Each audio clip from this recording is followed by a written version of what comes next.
Indian real estate history la first time ever. நம்ம G Square la 1+1 ஆஃபரா ஒரு plot வாங்கினா ஒரு பிளாட் ஃப்ரீ. எஸ், இது லக்கி டிரா இல்ல. நீங்க எங்க பிளாட் வாங்குறீங்களோ அதே இடத்துல அதே வேல்யூல இன்னொரு flat free. No extra charges, no hidden cost. ஒரு பிளாட்கான மார்க்கெட் பிரைஸ பே பண்ணுங்க, ரெண்டு பிளாட்டை சொந்தமாக்கிக்கோங்க. One payment double asset, double appreciation. இந்த 1+1 ஆஃபரை கிராப் பண்ண நம்ம கிரெடாய் ஃபேர் ப்ரோ ஈவென்ட்ல ஸ்டால் நம்பர் D3 விசிட் பண்ணுங்க, உங்க லைஃப் அப்கிரேட் பண்ணுங்க. கால் 8939750009. 1020 கோடி ரூபாய் ஊழல் வழக்கில் KN நேரு மீது வழக்கு பதிவு செய்ய உத்தரவிட்டது வரவேற்கத்தக்கது என அண்ணாமலை தன்னுடைய பதிவை தெரிவித்திருக்கிறார்.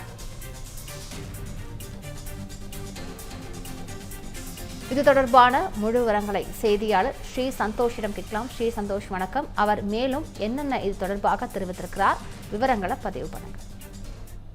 வணக்கம். அமைச்சர் KN நேரு மீதான அந்த குற்றச்சாட்டை ஆதாரத்துடன் நிரூபித்தும் தற்போது வரை வழக்கு பதிவு என்பது செய்யப்படவில்லை என்று தொடர்ந்து பாஜகவினுடைய தேசிய செயற்குழு உறுப்பினர் அண்ணாமலை அவர்கள் தொடர்ச்சியாக வலியுறுத்தி இருப்பட்ட நிலையில் தற்போது சென்னை உயர்நீதிமன்றம் இதற்கு உத்தரவிடப்பட்டிருப்பதை வரவேற்கிறோம் என்ற அறிவிப்பொன்றினை கொடுத்திருக்கிறார்.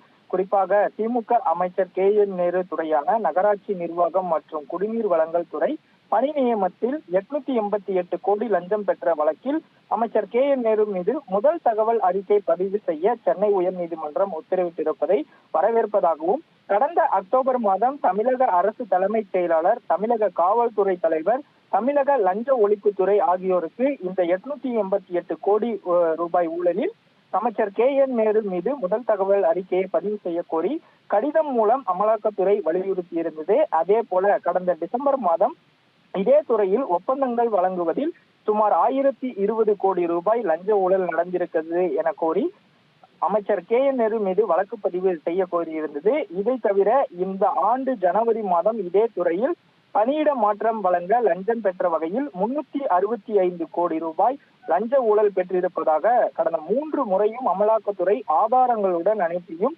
எந்த ஒரு நடவடிக்கையும் எடுக்காமல் 3 கடிதங்களையும் இத்தனை மாதங்களாக திமுக அரசு கிடப்பில் போடப்பட்டிருந்தது. தெளிவான ஆதாரங்களுடன் அமலாக்கத்துறை கடிதம் அனுப்பியும் அமைச்சர் KN நேரு மீது வழக்கு பதிவு செய்யாமல் இருந்த முதலமைச்சர் MK ஸ்டாலின் தற்போது என்ன பதில் கூறப்போகிறார் என கேள்வி என்பதனை எழுப்பியிருக்கிறார். அது மட்டுமல்லாமல் திமுக ஆட்சியில் ஒரு ஆண்டில் ஒரு துறையில் மட்டுமே சுமார் 2300 கோடி ஊழல் நடந்திருக்கிறது என்றால் தமிழகம் எந்த நிலையில் இருக்கிறது? இந்த ஊழல்களுக்கு எல்லாம் முதலமைச்சர் MK ஸ்டாலின் அவர்களுக்கு தெரியாமல் நடந்தது என கூறப்போகிறாரா என்றும் கேட்டிருக்கக்கூடிய அவர் உடனடியாக அமலாக்கத்துறை கடந்த டிசம்பர் மாதம் அனுப்பிய 1020 கோடி ரூபாய் பணி ஒப்பந்தங்கள் வழங்கியதில் நடைபெற்ற லஞ்ச ஊழல் வழக்கிலும் 365 கோடி ரூபாய் பெற்று பணியிடை மாற்றம் செய்வதற்கான லஞ்ச வழக்கிலும் அமைச்சர் KN நேரு மீது வழக்கு பதிவு செய்ய வேண்டும். இல்லையேல் இந்த அனைத்து ஊழல்களிலும் முதலமைச்சர் MK ஸ்டாலின் அவர்களுக்கு தெரிந்தேதான் நடந்திருக்கிறது என்று முடிவை மக்களே வருவார்கள் என்ற ஒரு அறிவிப்பு என்பதனையும் தற்போது கொடுத்திருக்கிறார். அமைச்சர் KN நேரு துறையான இந்த நகராட்சி நிர்வாகம் மற்றும் குடிநீர் வழங்கல் துறையில் தொடர்ந்து முறைகேடுகள் நடப்பதாக அண்ணாமலை ஆதாரங்களுடன் தெரியப்படுத்தப்பட்டிருந்த நிலையில் அமலாக்கத்துறையும் 3 முறை கடிதங்கள் என்பதையும் அனுப்பியிருந்தனர். தற்போது உயர்நீதிமன்றமே தலையிட்டு அதற்கான முதல் தகவல் அறிக்கையை பதிவு செய்ய வேண்டும் என்பதனை வலியுறுத்தியதற்காக நன்றி தெரிவித்திருப்பதும் குறிப்பிடத்தக்கது.